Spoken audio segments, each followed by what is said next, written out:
અને એ ઉમંગ ધારણ કરી અને પ્રત્યક્ષ દેખાતું જે જગત છે એ ક્યાં સુધી કે ચાલે છે?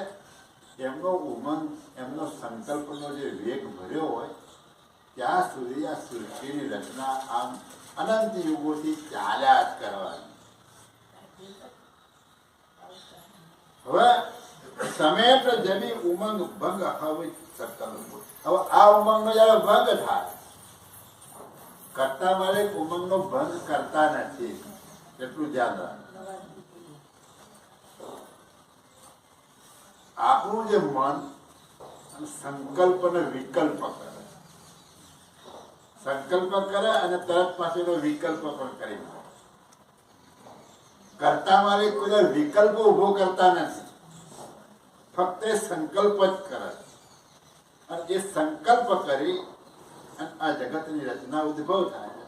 અને સંકલ્પનો વેગ ચાલે ત્યાં સુધી સૃષ્ટિની રચના ચાલુ રહે.